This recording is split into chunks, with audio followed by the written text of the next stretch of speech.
دنیا ہی عارضی چیز بن گئی ہے جس کے لیے یہ بات طے ہے کہ میں یہاں پر ایک مہمان کی صورت میں آیا ہوں، مجھے یہاں سے چلے جانا ہے، یہ میری منزل نہیں ہے، میری سرائے ہے، میرا راستہ ہے، اور میں نے اس راستے سے ہو کر منزل پر چلے جانا ہے۔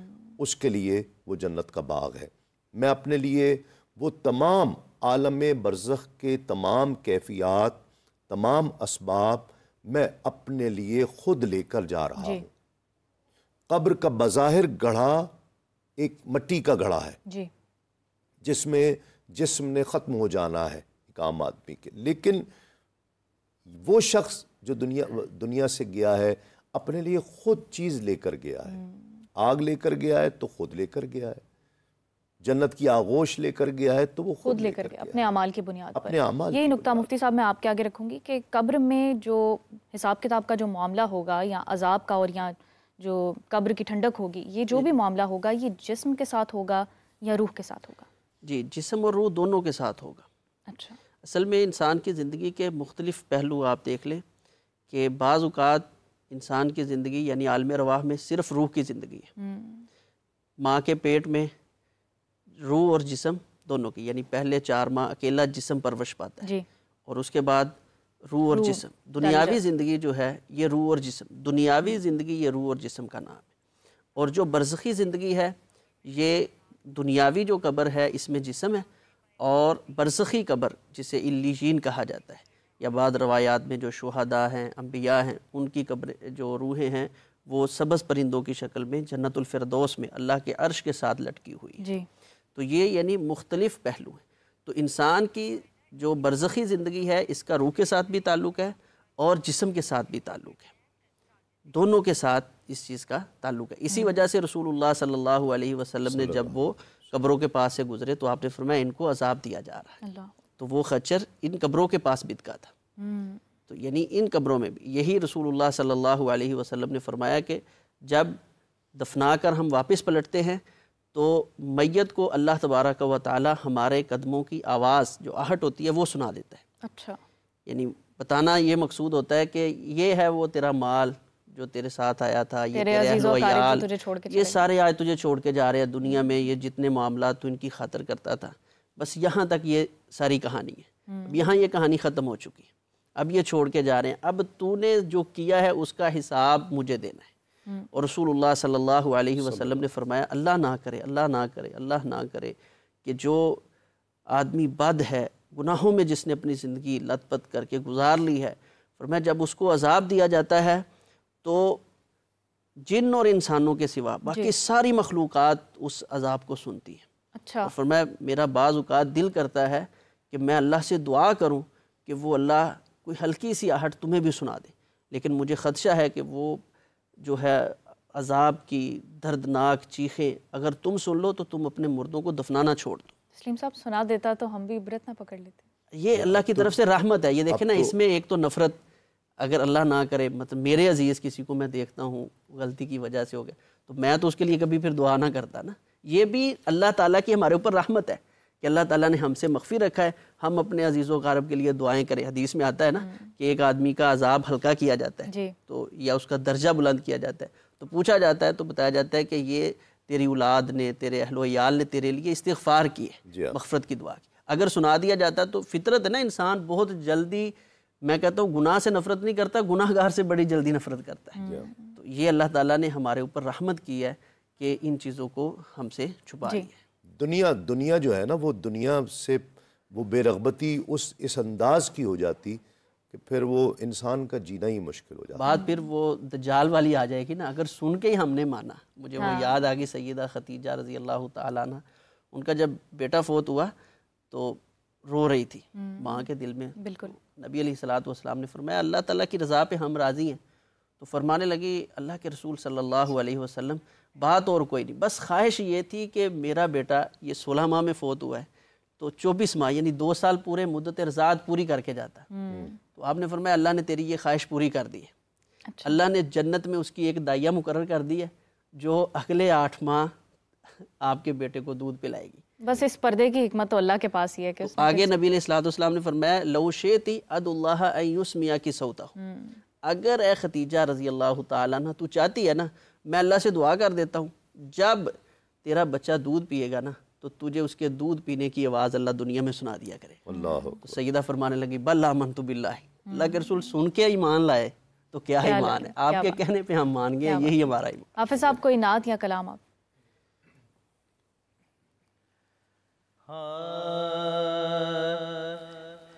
خیال حضرت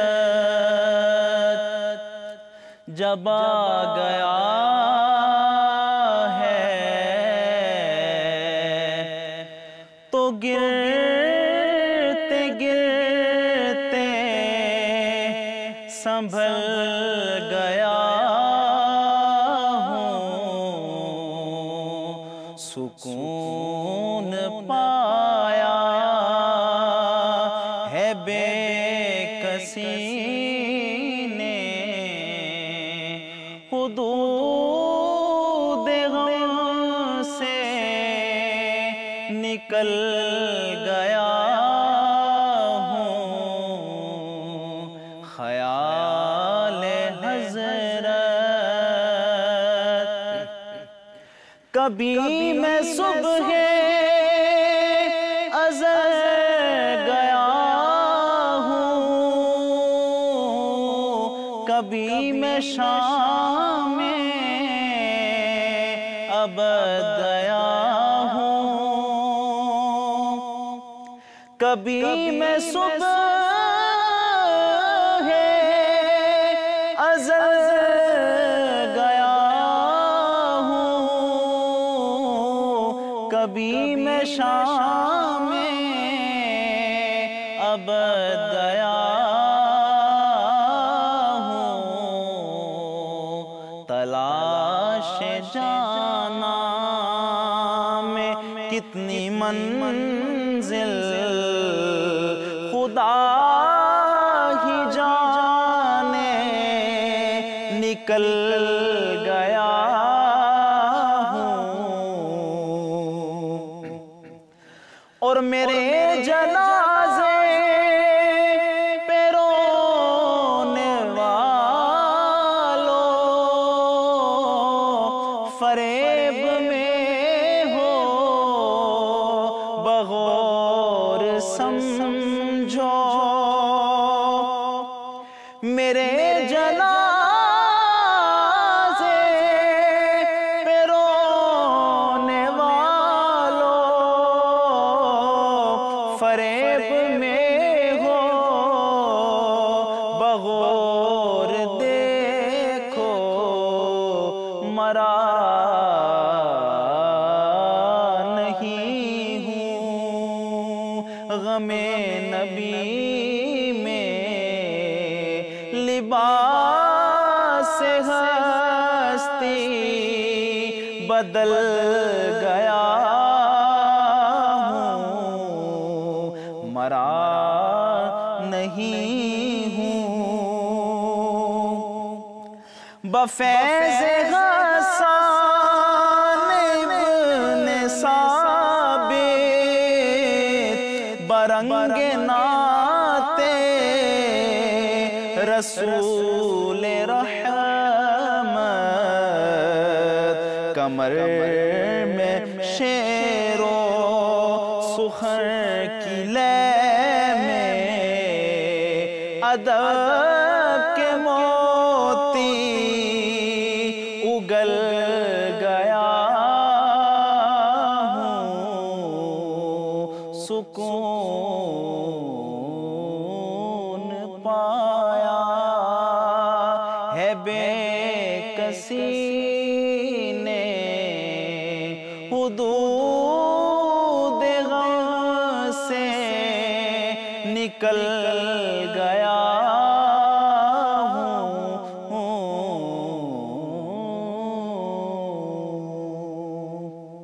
ماشاءاللہ، جزاک اللہ. مفتی صاحب آگے بڑھتے ہیں. قبر میں جب مردے کو دفن کر دیا جاتا ہے تو کہا جاتا ہے کہ سوالوں کا سلسلہ ایک ابتدائی مرحلہ ہے. تو کیا سوالات ہوں گے جو پوچھے جائیں گے مردے سے؟ کون وہ لوگ ہوں گے جو جوابات دے پائیں گے اور کون وہ ہوں گے جو نہیں دے پائیں گے؟ اس کے حوالہ سے صحیح البخاری میں اور مسند احمد اور دیگر کتب حدیث میں روایات آتی ہیں۔ بعض روایات میں ایک سوال آتا ہے، جی، بعض روایات میں 2 سوالات، بعض میں 3 اور بعض میں 4 سوالات۔ ٹھیک، تو یہ بات یوں سمجھ آتی ہے کہ مختلف انسانوں کے اعتبار سے مختلف سوالات ہوں گے۔ ٹھیک، حدیث میں آتا ہے رسول اللہ صلی اللہ علیہ وسلم نے فرمایا، ایک ہے عموماً آدمی، جو عمومی آدمی ہے، اس کے ساتھ 3 مشہور سوال ہیں جی، کہ من ربک، من نبیک، ما دین، دینوں کا، آپ کا رب کون ہے، آپ کا دین کیا ہے، آپ کا نبی کون ہے۔ تو وہ اس کا جواب دے گا، ربی اللہ دینی الاسلام، اللہ تعالیٰ میرے رب ہیں، دین میرا اسلام ہے، اور نبینا محمد صلی اللہ علیہ وسلم، اور اللہ کے نبی جناب محمد رسول اللہ صلی اللہ علیہ وسلم یہ میرے نبی ہیں۔ یہاں ایک چوتھا اور سوال، بہت اہم نقطہ میں رکھنا چاہوں گی کہ جیسے نبی کا ذکر ہے تو نبی تو رسول پاک صلی اللہ علیہ وسلم کے علاوہ اور بہت سے جو انبیاء ہر قوم کے لیے اللہ تعالیٰ کہتا ہے کہ میں نے بھیجے، تو کیا ہر دوسرے مذہب کا جو شخص ہوگا وہ اپنے نبی کا نام پکارے گا؟ نہیں، یہ صرف وہی آدمی کامیاب ہوگا جو ہمارے نبی صلی اللہ علیہ وسلم کا ذکر کرے گا۔ جو اسے ہٹ کر ذکر کرے گا یا کرے گا، بلکہ میں اس کی مزید وضاحت کرنا چاہ رہا ہوں کہ یہ بھی اہل ایمان ہے۔ اس سے چوتھا سوال ہوگا جی، کہ یہ تو نے سارا کچھ کہاں سے تجھے معلوم ہوا، کیسے؟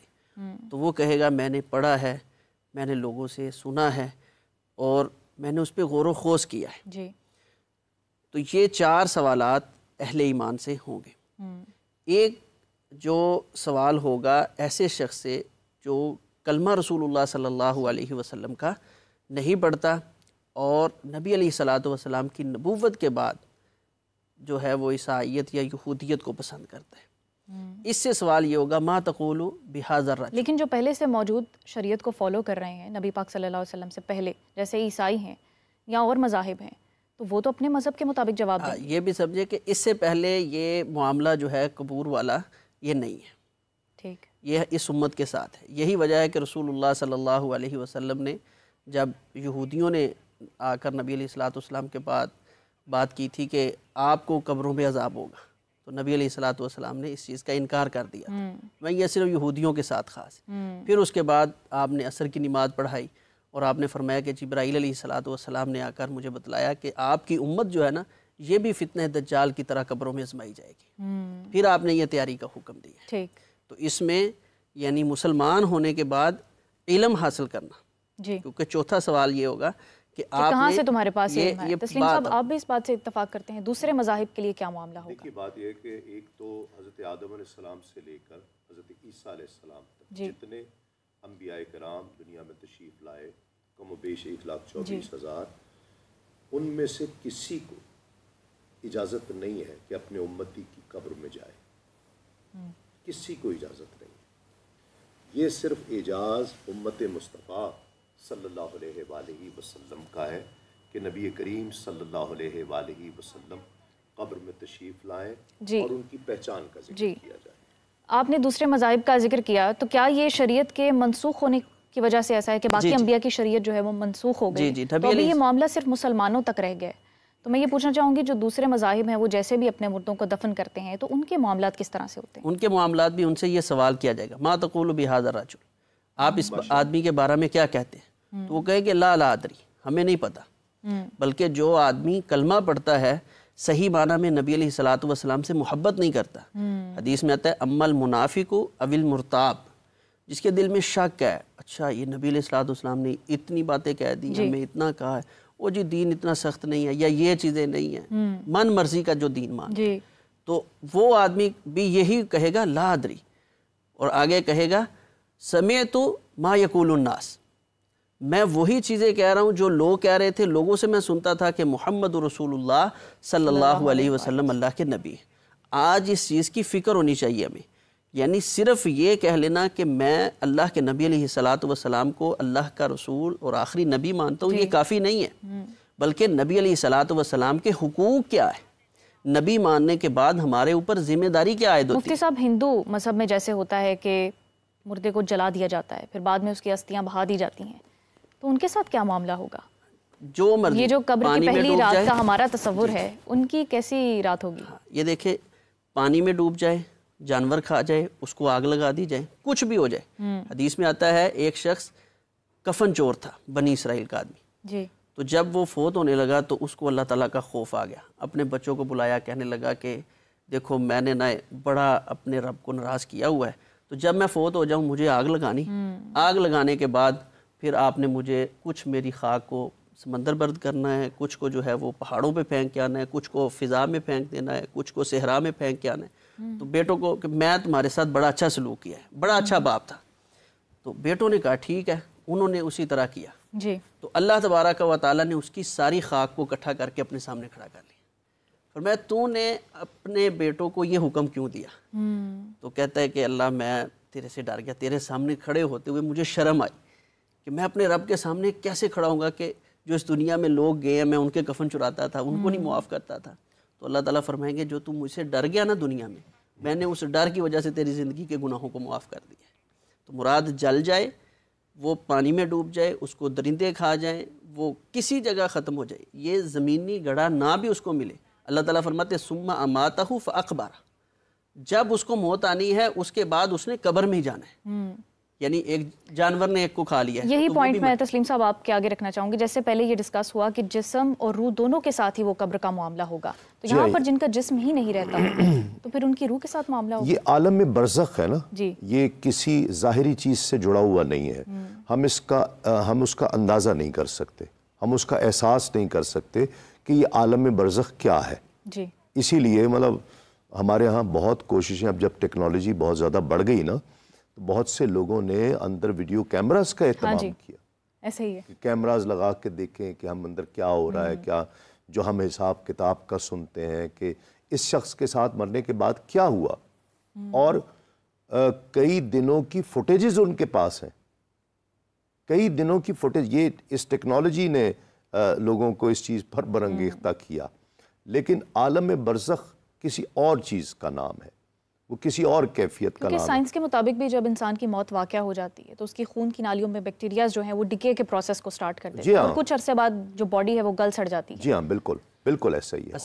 اور بہت سارے قبلہ بہت سارے لوگ ایسے ہیں کہ جنہیں سینکڑوں سال کے بعد جن کی قبر کشائی کی گئی ہے, تو وہ اسی طرح جسم جو ہے یہی میرا اگلا نقطہ ہے کہ پھر جو شہید کا جو جسم خاکی ہوتا ہے, جی ہاں, میں جو عرض کر رہا تھا وہ کیسے سلامت رہتا ہے. ایک چند چیزیں جو میں ذکر کر رہا ہوں جو مفتی صاحب نے فرمایا, حضرت آدم علیہ السلام سے لے کر حضرت عیسیٰ علیہ السلام تک کم و بیش 1,24,000 پیغمبر, وہ سب حق پر ہیں. کسی کو اجازت نہیں ہے اپنی امتی کی قبر میں جائے.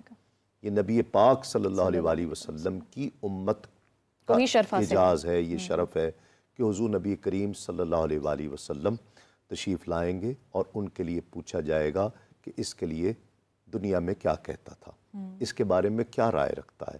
جو ایمان والا ہوگا وہ پہچان جائے گا, اور جو ایمان سے عاری ہوگا وہ اس عرفان اور پہچان سے بھی عاری ہو جائے گا. ایک بات تو یہ کفار سے بھی, اس لیے کہ اللہ کے نزدیک دین اسلام ہی ہے. جی بے شک. وہ حضرت موسیٰ علیہ السلام کا امتی تھا, حضرت عیسیٰ علیہ السلام کا امتی تھا, وہ مسلمان ہی تھا, اس لیے کہ اللہ کے نزدیک دین اسلام ہی ہے. بے شک.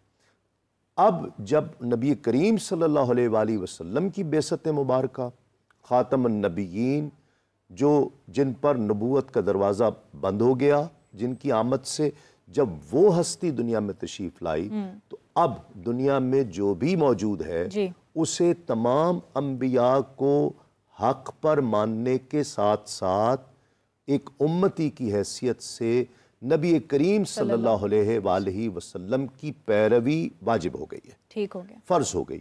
وہ دین اسلام اب حضور نبی کریم, لیکن حضرت آدم علیہ السلام سے لے کر حضرت عیسیٰ علیہ السلام تک تمام انبیاء کو حق پر ماننا اور ان پر ایمان رکھنا, یہ تو ہمارے عقیدے کا حصہ ہے نا, عقیدہ رسالت تو ہے نا, یہ بنیادی عقیدہ, بنیادی عقائد میں سے ہے, جو ضروریات دینی میں سے ہے کہ تمام انبیاء کو ماننا اور ان پر ایمان لانا. تو اب جتنے کفار ہیں, یہودی ہیں, نصارہ ہیں, ان سب کے لیے نبی کریم صلی اللہ علیہ وآلہ وسلم کی پیروی ضروری ہے.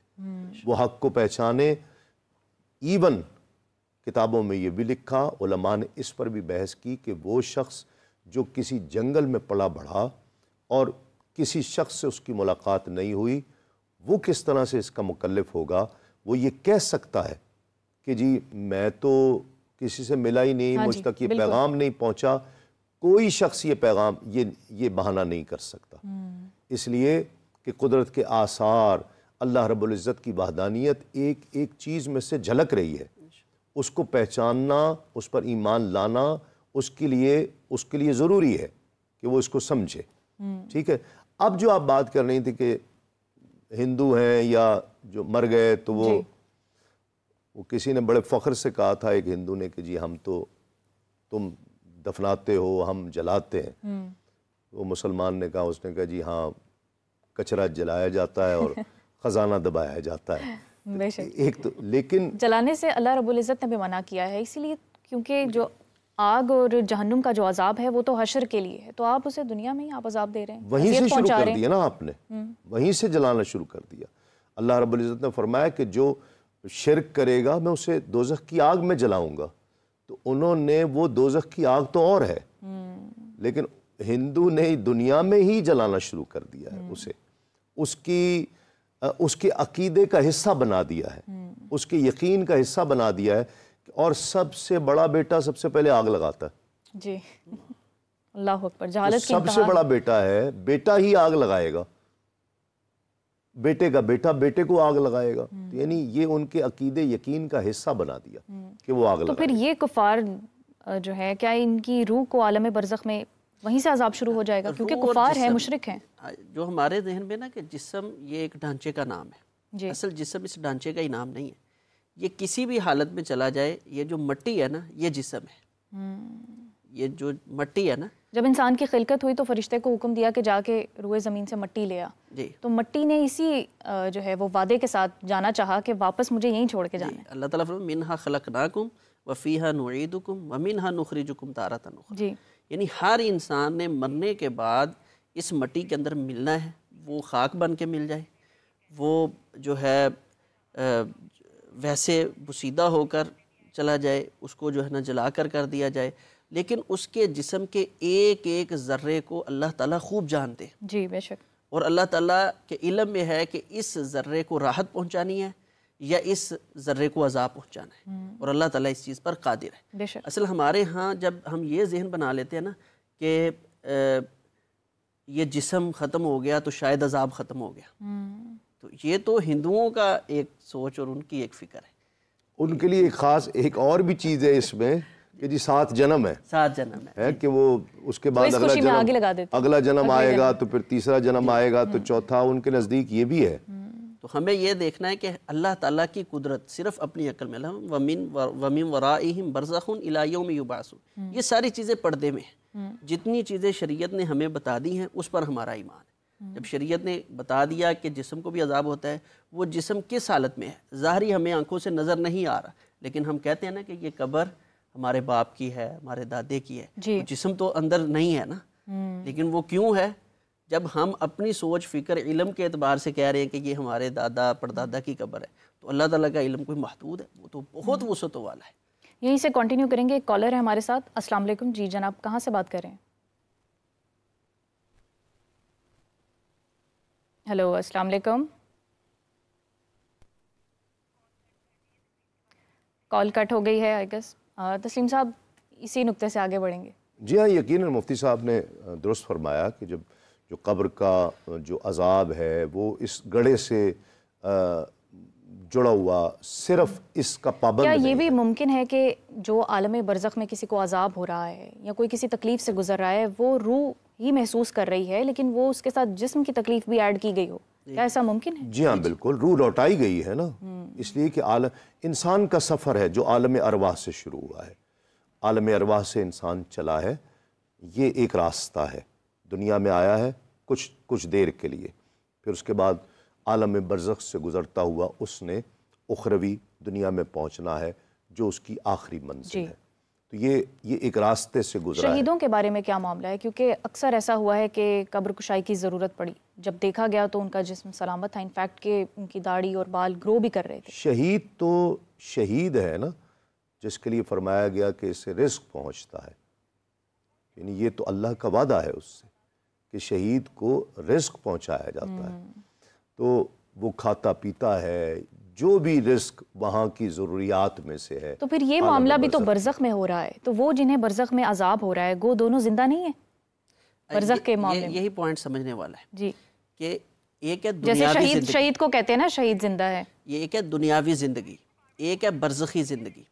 برزخی زندگی جسم اور روح کی جدائی کا نام ہے، جسے عرف کے اندر موت کہا جاتا ہے۔ جی، یہ بھی ایک زندگی ہے، برزخی زندگی بھی ایک زندگی ہے، لیکن جس کو راحت محسوس ہو رہی ہے، جیسے شہداء ہیں، انبیاء ہیں، تو ان کو کہا جاتا ہے یہ برزخی زندگی زندہ ہے۔ یہی پوائنٹ تسلیم صاحب کنٹینیو کرے تھے، ان کی بات کٹ گئی۔ ایگزیکٹلی، بالکل صحیح کہہ رہے ہیں کہ وہ ایک زندگی ہے، وہاں پر صرف شہید ہی نہیں، جی، شہید کی زندگی کچھ اور ہے جس کا رب ذکر کر رہا ہے کہ جو اسے مردہ گمان بھی نہ کرو، اسے مردہ کہنا اور بات، رب فرما رہا ہے کہ اسے مردہ گمان بھی نہ بے کرو، شک بے شک، وہ اپنے رب کی طرف سے رزق پا رہا وہ رزق پا رہا ہے، جو بھی رزق اس عالم کی ضروریات میں سے ہے وہ رزق پا رہا ہے، گویا وہ اللہ کی بارگاہ میں اس کا بہت بڑا تو درجہ جو ہے۔ قبر میں سوالات کا سلسلہ ہے یا باقی کے یہ ہر ایک معاملات کے ہیں، لیے ہے، یہ شہیدوں کے ساتھ بھی ہوگا؟ شہیدوں کے لیے بھی ہے، لیکن وہ شہید تو اللہ کا محبوب بن جاتا ہے نا، جس نے اللہ کی شہادت، اللہ کے ایک ہونے کی گواہی، اللہ کے حق ہونے کی گواہی اپنی جان کا نذرانہ پیش کر کے دی ہے۔ شہید کا مطلب گواہ ہے، جی، شاہد ہے، شہادت دینے والا۔ وہ شہادت کیا دے رہا ہے؟ اپنی جان دے کر، اللہ کی رضا کے لیے اپنی جان دے کر شہادت دے رہا بے ہے، شک۔ یعنی یہ گواہی کا سب سے بڑا درجہ ہے کہ وہ اپنی جان کا نذرانہ پیش کر کے گواہی دے رہا ہے کہ اللہ ایک ہے، وہی خالق ہے، وہی مالک ہے، وہی رازق ہے۔ اتنی بڑی گواہی کے بعد بھی سوالوں کے جواب دینا پڑیں گے؟ جی، وہ سوال تو روٹین ہے نا ایک چیز، اس کے لیے وہ سوال کیا ہے؟ وہ تو اپنے محبوب سے ملنے جا رہا ہے، جی، وہ تو اس کی زیارت کا متمنی زیارت ہے۔ رسول مقبول صلی اللہ علیہ یہ بھی وسلم کی کہا قبر میں گیا ہوگی۔ کہ یہ بھی کہا گیا کہ وہ شہید یہ خواہش کرے گا کہ مجھے پھر زندگی دی جائے، میں پھر رب کی ایسے ہی بارگاہ میں مروں، 1000 مرتبہ مجھے زندگی دی جائے، میں ہر دفعہ کٹ مر کر رب کی بارگاہ میں پیش ہوں، میری یہ خواہش ہے۔ یعنی وہ جس کیفیت سے گزرے گا تو شہید کی تو قبر ہی جنت ہو گئی نا؟ بے شک بے شک، تو پھر محشر میں وہ جنت جہنم کے تصور کا کیا حساب ہوگا؟ وہ یقیناً جنتی ہے، اسے تو پہلے سے ہی مل گیا ہے، وہاں بھی جنت تو ہی وہ جائے برزخ گا۔ میں انتظار ہی کرے گا یا وہاں بھی اس کے لیے کچھ انعامات ہیں؟ وہ بے شمار انعامات ہیں، وہ برزخ سے ہی جنت کی فضاؤں میں ہے۔ جو ہم کہتے ہیں نا کہ مولا جو دنیا سے گیا ہے اس کی قبر کو جنت کا باغ بنا دے، جی، جنت کا ٹکڑا بنا دے، یہ جو کہا جاتا ہے، جی، تو شہداء کے لیے یقیناً جو آپ اور جو مومنین ہیں، ایمان والے ہیں، ان کے لیے وہ برزخ ہی جنت ہے۔ وہ پھر اسے کہا جاتا ہے کہ پھر تو سو جا، جنتوں میں سو جا، تو پھر وہ آرام کرتا ہے، چین پاتا ہے، سکون پاتا ہے، راحت پاتا ہے، یعنی جو کیفیات پھر ایٹ لیسٹ دنیا کے جھمیلوں سے جو ہے وہ جی ہاں، وہ جان چھوڑ جاتی ہے۔ وہ اس دنیا میں ان راحتوں کا تصور ہی نہیں کیا جا سکتا۔